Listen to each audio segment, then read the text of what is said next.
physicists? Okay. How many computer scientists? Computer scientists. None? Okay, good. So well, what are people's backgrounds then if you're not physicists or computer scientists? I see some whispers of chemistry. Chemists? We Okay, have good. the third row is chemistry. The entire third row. Okay. And Anyone else? Mathematicians? We got 3-4 mathematicians. Okay. We have a med Well, student. good. That's great. Welcome. So Love it. yeah, great. So yeah, the idea is in quantum computing, everyone comes from a different background, and even the basics of one field are not the basics to a different field, and vice versa.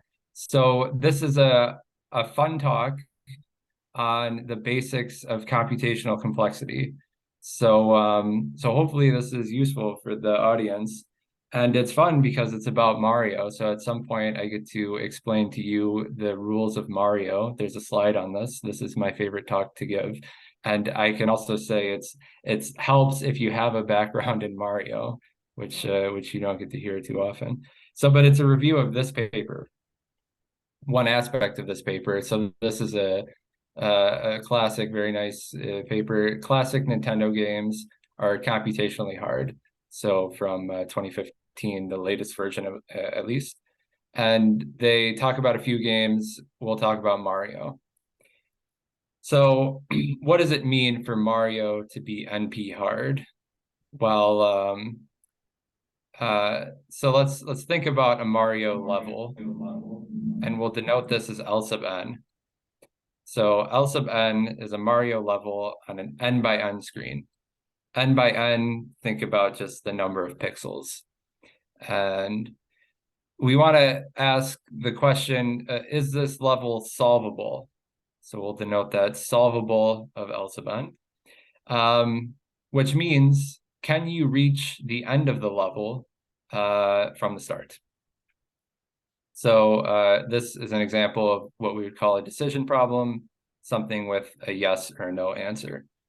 And what you see here in the screenshots are the start of a Mario level, and then in the middle, the beginning, and the end of it.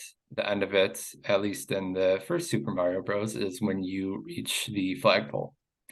Okay, so it's important to note that we want to think about the size of the level as a variable, right? So that's n here. That's sort of our problem size. Okay.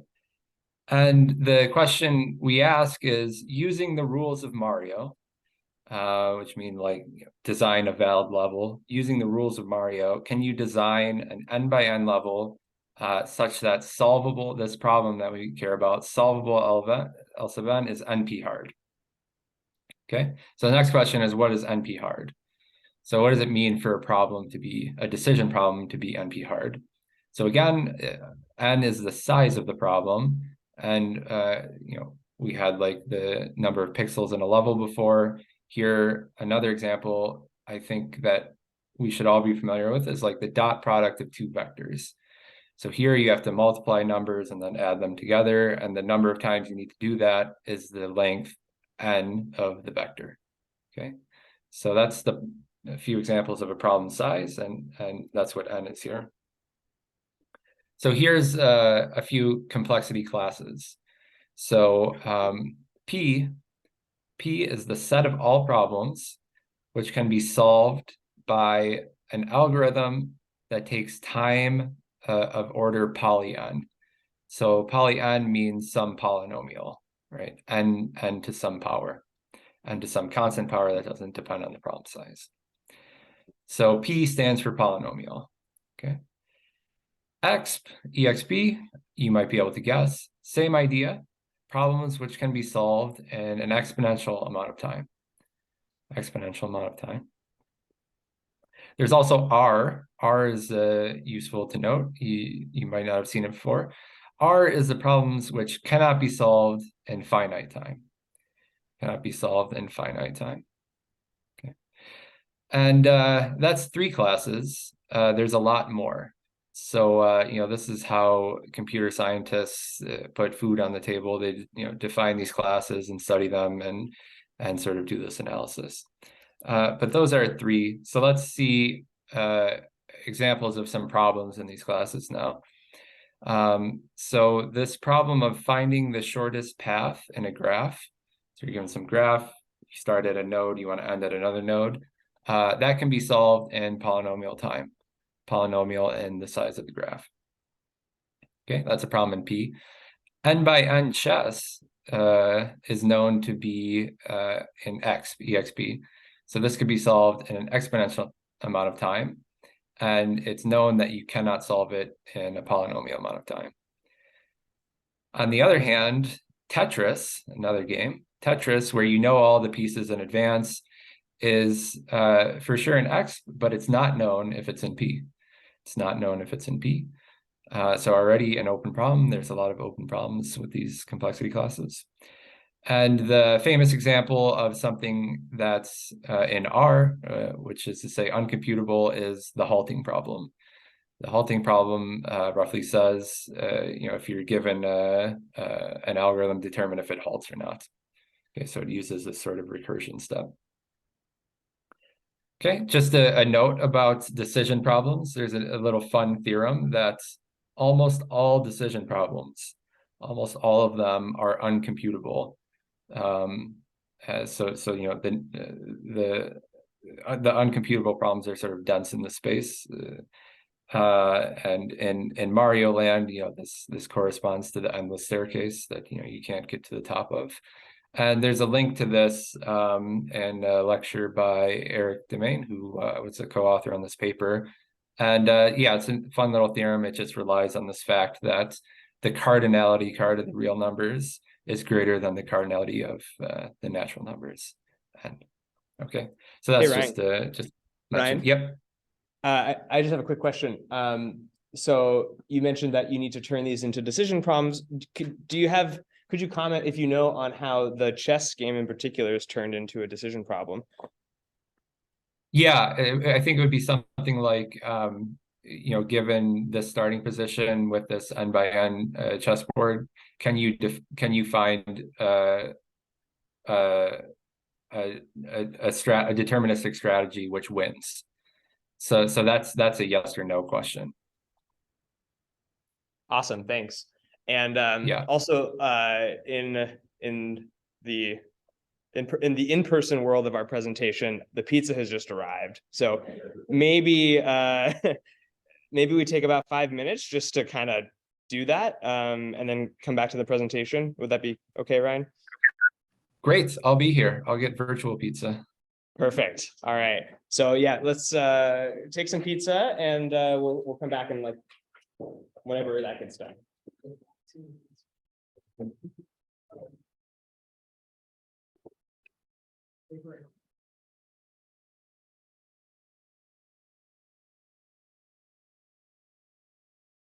And another way to say it is that if you're given an algorithm for solving A, then any other problem in the class, you can use the same algorithm to solve. Okay, so that's what the quantifier hard means. So A is NP hard if this is true.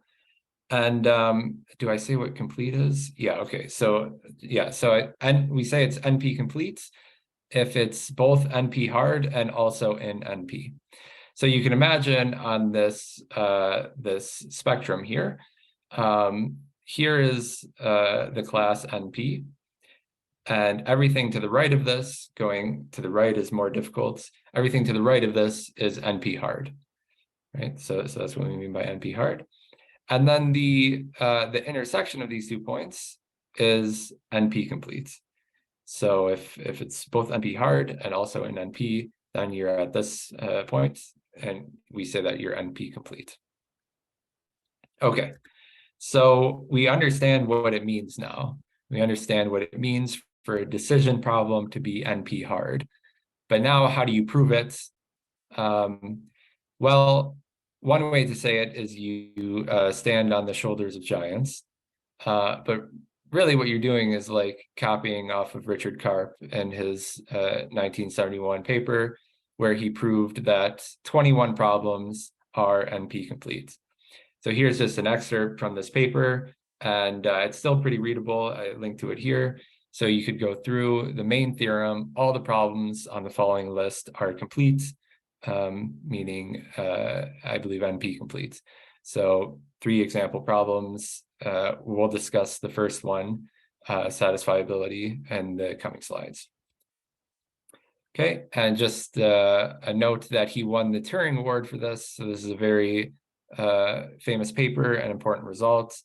Expert from the award, he introduced the now standard methodology for proving problems to be NP complete, which has led to the identification of many theoretical and practical blah, blah, blah.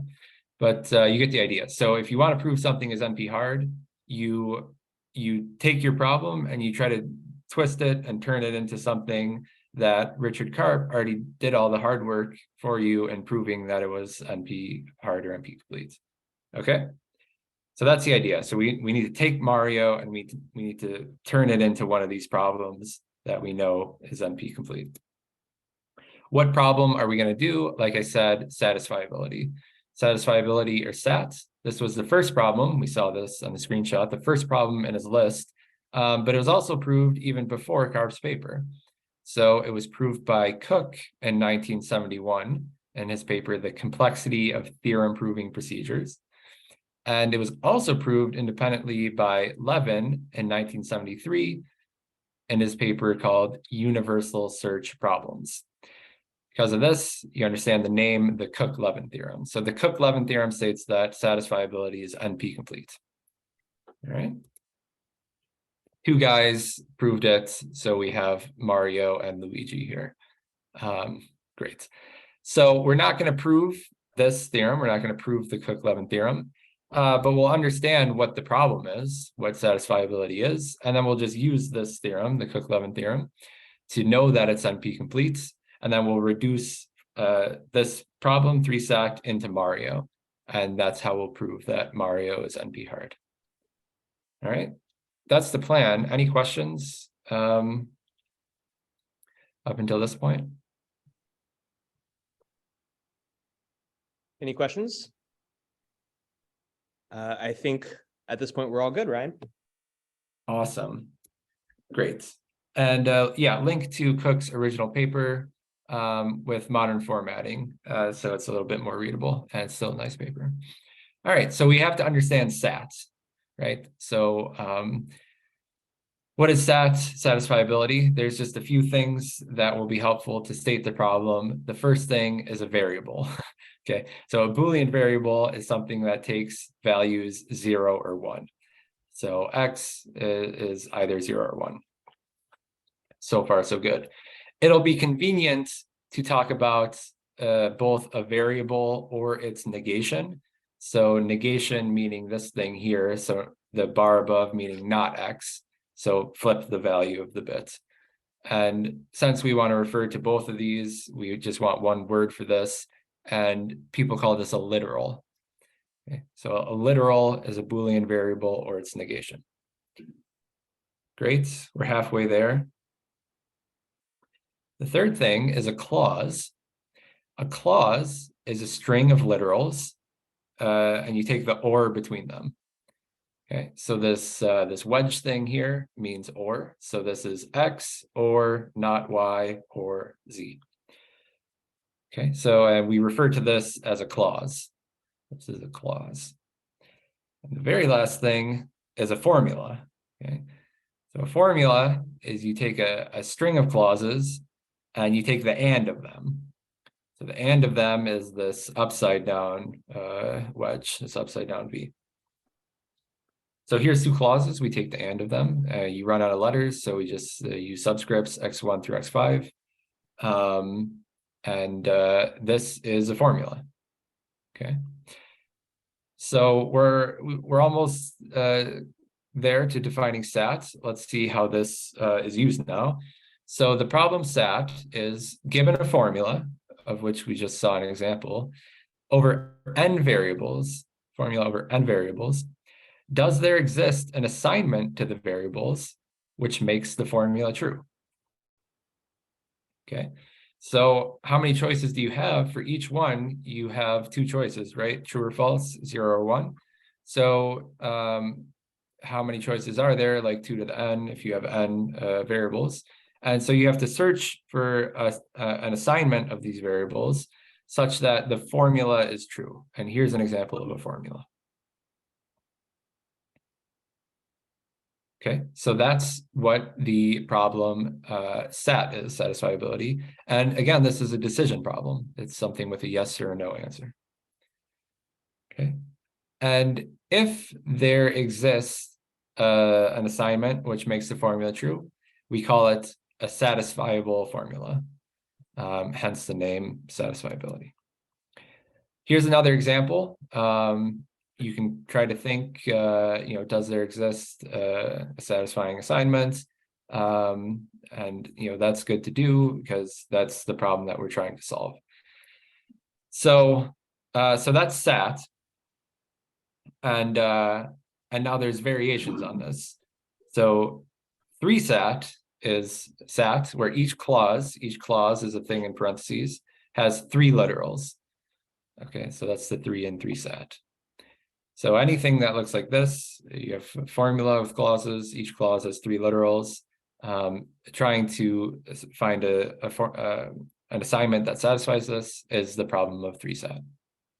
Okay, and this is the thing that is known to be NP-complete. Okay, so this is the Cook-Levin theorem. So again, we're not going to prove this. We understand what it is now.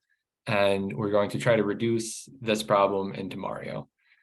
So that's what we're showing here. Now this is the fun part. Okay, now we can talk about Mario, and we're pretty good on time. So we're going to reduce from 3SAT to Mario. In other words, we're going to take this mathematical formula, this expression, and we're going to design a Mario level which looks like 3SAT, which looks like this expression. So it's a fun thing to do. So here we go. Here's the slide on the rules of Mario.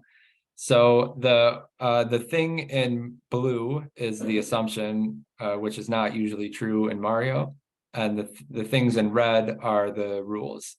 So the assumption that we need to have this make any sense is that the size of the level, the size of the screen can vary.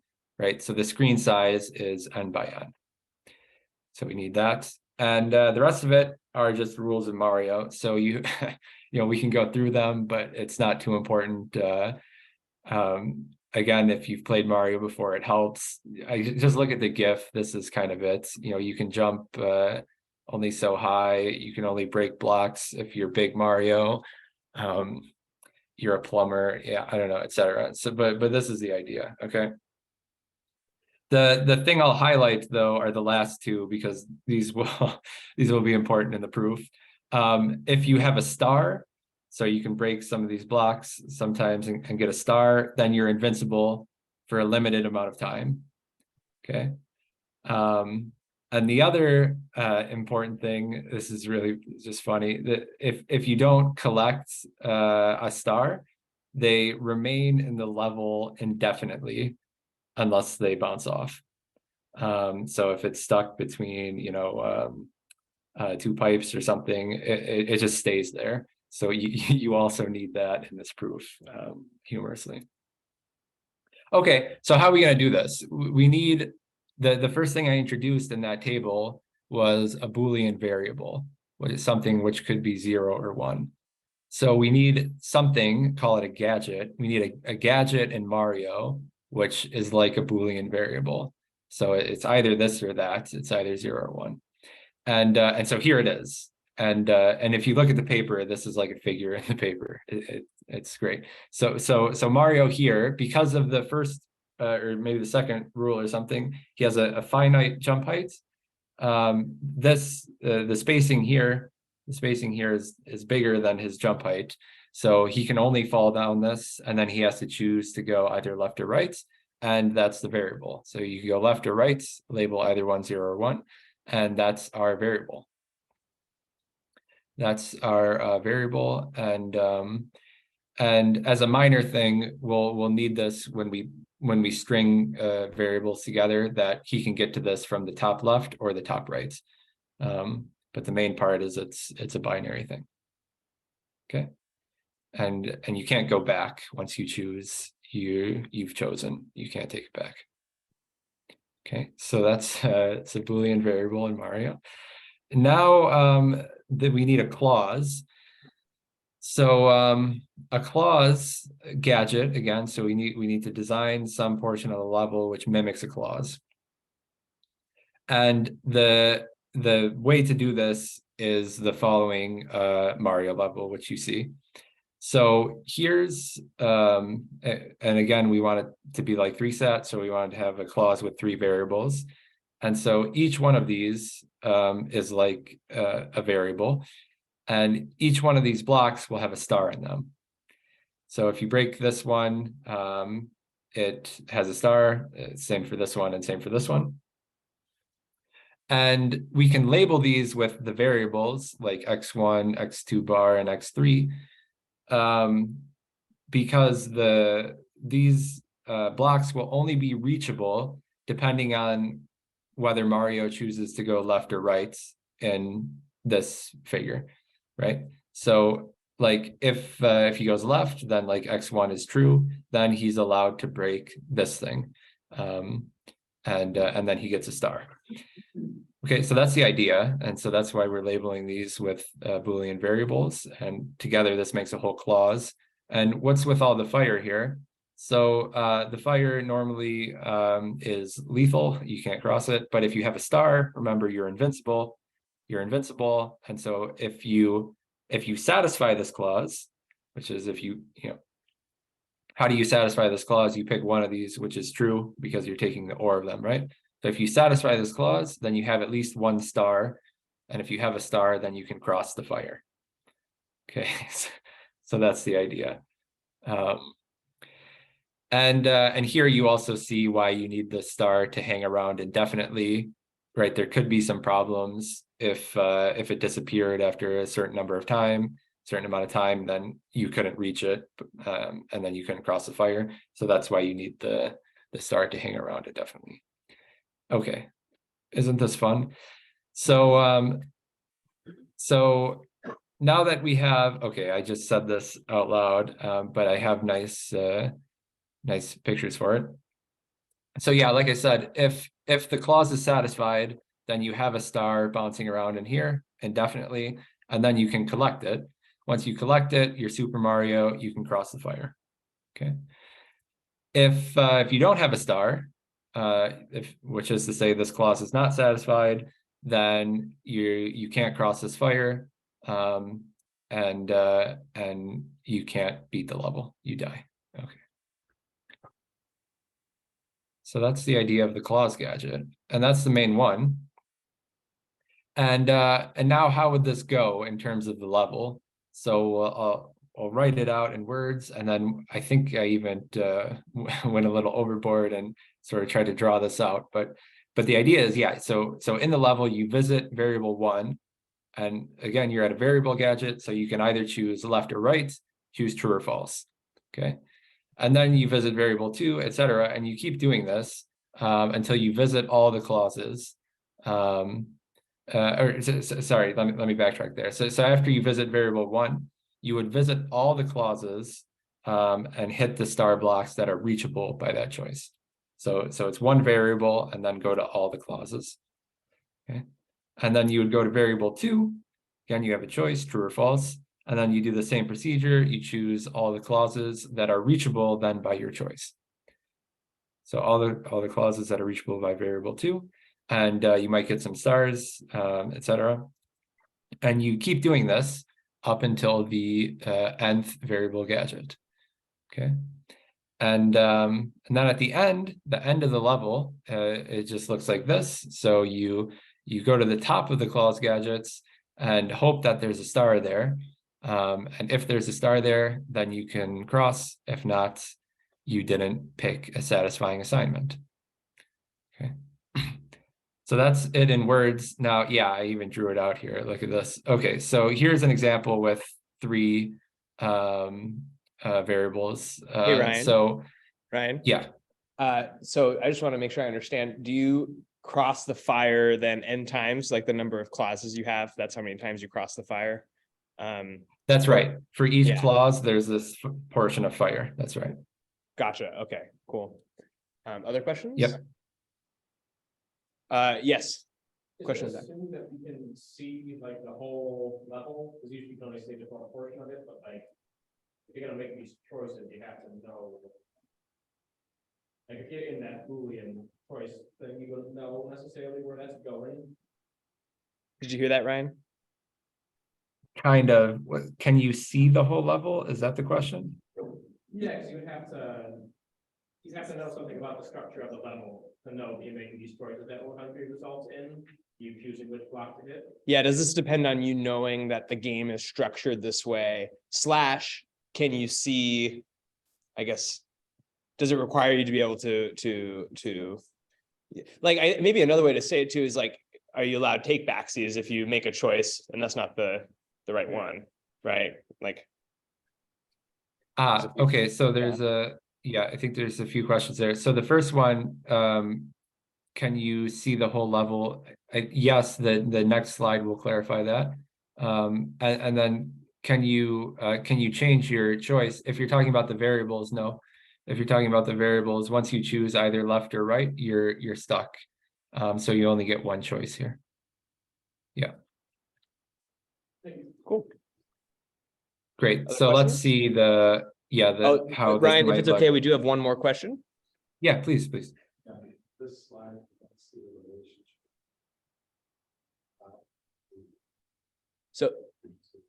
So he says he doesn't see the relationship between the 3 true false gadgets on the top and I think you're probably going to cover this pretty soon, actually, Ryan.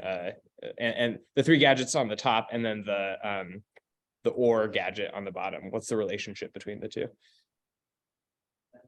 Like this slide here with the formula? No. If you go to the other slide with the 3, yeah. So I think the question is basically like, how do these relate to each other, like physically in the game? Is that right? Okay. Yeah. So this is what I'll talk about next. Thanks. Yeah. Great. So I'll have lines drawn which kind of indicate this. So yeah, here's the idea. So let's say we start in the level in our first variable gadget, right? And we fall down and we can either choose left or right. So let's suppose that we choose left. If we choose left, then the level is designed in such a way that we can reach some of the blocks, some of the question mark blocks in these clauses. And so, for example, here, let's say we can reach this one. Okay, so we reach that one, we hit it, and there's a star there. Okay, and then we go back, and the level is such that we end up at the second variable gadget. So now we're here, and we come in from the right, it doesn't really matter, and we fall down, and we have to pick something again. Let's say we pick right this time. So if we pick right here, then there's some design to the level such that we can reach this block, and we can reach this block. And we repeat this, third one. Yeah, the lines get mixed up now, but okay, so now here you can reach this one, and this one, I think, if I did that right. Okay, so now the end of the level is after you've done that, you you make this big loop and you come all the way back around, and now you're on top of these clause gadgets. And so you can jump over these blocks. They're short enough so that you can jump over them. They're tall enough so that the stars can't escape. And you collect the star if it's there in the first one, and then you can pass over the fire. You do the same thing for the second one, you pass over the fire, and the third one, etc. You pass over the fire. Oh, this is great. There's even a nice animation for this. And then if there's stars in all of them, you satisfied it, you can reach the final flagpole. And again, key thing, you can only reach the end if all the clauses are satisfied. Does this answer the question? I think he's satisfied. Great. Yeah, well done. Okay. So yeah, so that's how to design 3 sets in Mario. And again, if you pick some assignment of the variables where one is not satisfied, so let's say clause 2 wasn't satisfied, then you know, you can't get to the end. You need all of the clauses to be satisfied. So that's the idea. Now there's a few technical details which are really not too important, but I might as well mention them. If you look at the paper, they'll be in there. So you'll see this figure. I apparently went through the trouble of understanding this. And so when I'm drawing these lines, so let's say here, you see that some of them cross over, okay? And so like here, you're going down, and then here you might cross this line, and you might cross this line. Again, these lines correspond to paths in the level, and yeah, I don't know. I wonder if this was a referee comment or something, like they had a Mario expert saying, well, if you cross the paths, then maybe you could cheat. And even though you picked like true for this one, this would allow you to unintentionally get to a different path, and you know, and break the stars in there when you shouldn't be able to. So this is like, you know, tightening up the proof a little bit. But the way you resolve this is what they call a crossover gadget. And I guess it is kind of interesting. You could imagine, you know, some games where you could do everything previously that I said to this, but you couldn't design this crossover gadget here. So what does this do? Maybe it's better to call it like you can't crossover gadget. So this is a portion of the level where you would put in every time those lines cross, like in the previous diagram. So it ensures that Mario cannot cross over to a different path. And so the idea here, if I remember, is that, okay, if you enter in the top left, you can leave through the top right. How does that work? So you would,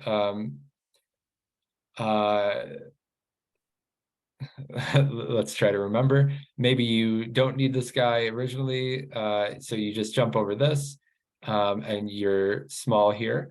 And if you're small, then you can't break through the top, and you jump over this, go through. Here would be a mushroom, and then with the mushroom, you can break through this block and go through. Similarly, if you enter through the bottom left, which is down here, you can only leave through the top. I think the idea is, again, like you would have to be big to break these blocks. And if you were big, maybe you can't jump through this. It's something like that, I forget. But that's the spirit of this, that it ensures that you stay on the intended path. Okay. So that's the technical detail number 1. And I think there's Hey Ryan, we just have a question. Yeah, great. Question? Yeah, I was just wondering, couldn't this also be resolved by just using pipes in the game instead of a very detailed crossover gadget? That's a good question. Ryan? Yeah. I'm pretty sure, if I remember it correctly, the first time I gave this talk, it might be on the last slide that I list this as a possibility. So yeah, I think that's another possibility. And if I remember right, the thing you have to be careful of is like whether or not a star disappears if you go through a pipe. So this is like really really detailed Mario. That I'm not sure, but it's possible to make it so that there's pipes there at the crossovers. Yeah, as long as the other things don't break.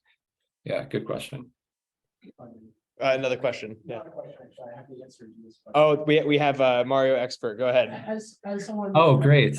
Enough of a loser to really analyze NES Mario. The way that pipes work is that when you're in a specific screen, literal screen, a flag gets set that says, okay, if I enter a pipe now, I have to go to this other pipe.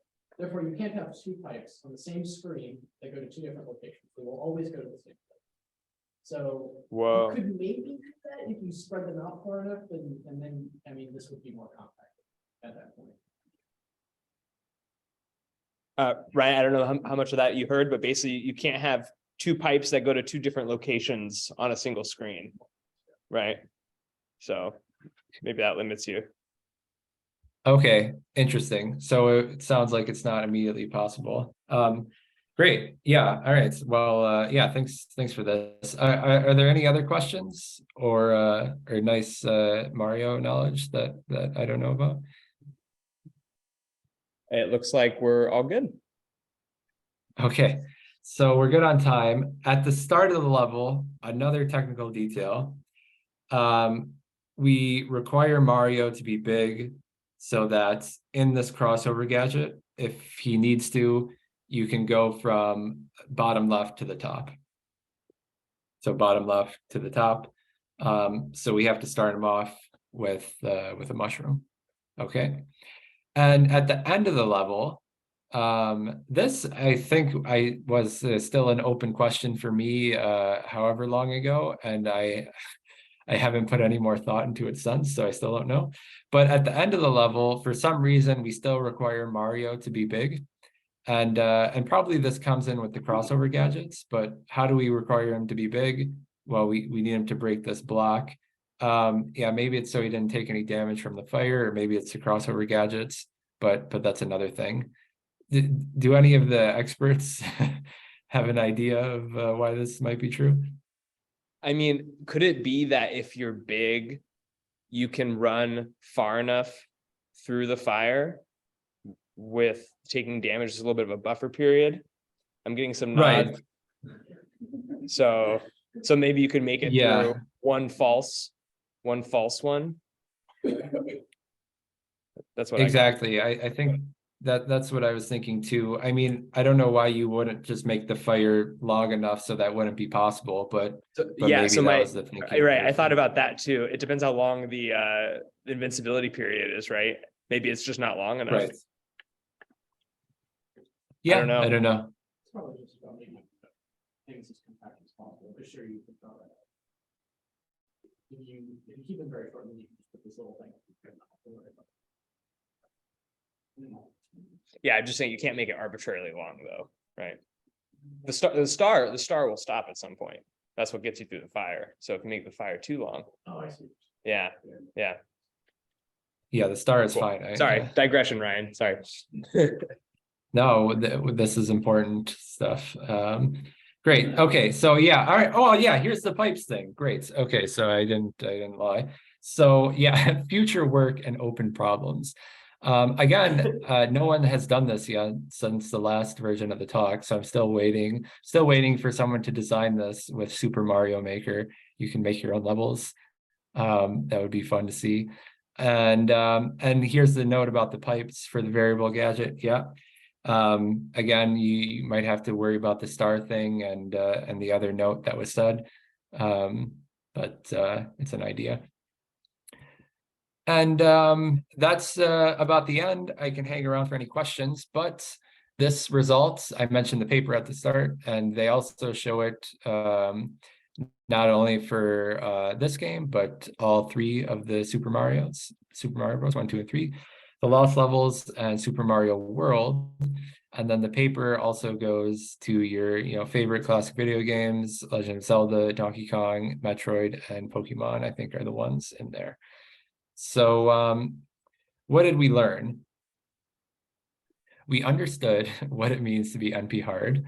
There actually was a lesson in this beneath all the Mario. And we saw some definitions of important complexity classes, P, X, NP, and R. Okay, so remember that if you take anything away from this talk.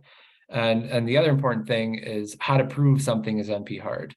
So the first problem that was ever shown to be NP hard was satisfiability. This was the Cook-Levin theorem. And then Karp went crazy and did 21 more, 21 including sat. And the way we prove these in general is by reducing by reductions, by taking these problems and making our problem look like that. Okay, and last but not least, we learned that although some Mario levels are hard, they could have been a lot harder if the game developers wanted them to be. Okay, so thanks everyone for your attention.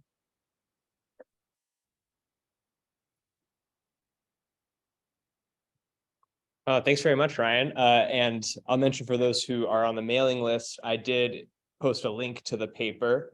And I think once this gets posted to YouTube, we'll include information in the link so you can look at Legend of Zelda or whatever other game. Are there any questions?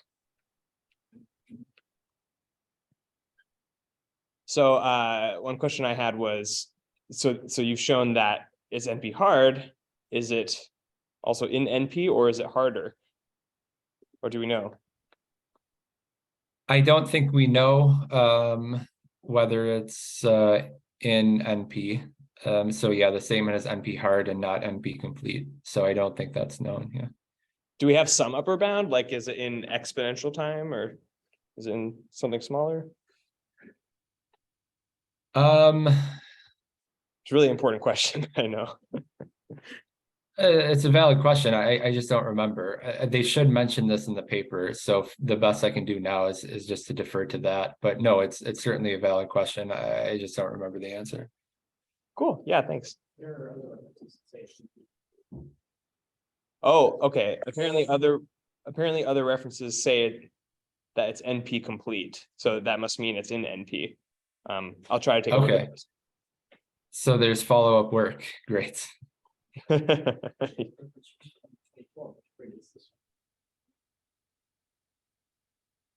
Other questions? I actually have a question. So when you like show that this is NP hard, you do a Boolean approach where you have 0 or 1. So does that mean NP hard problems cannot benefit from, let's say, quantum computing? Because like you're only taking Boolean approach, or can this be modified in a way that you can actually take advantage from a quantum computer to solve NP hard problem? Yeah, great question. So so I think the question is, can quantum computers can we have some hope that quantum computers can help with NP hard problems? And in general, I think the answer is no. So there's a nice diagram that I don't have readily available, but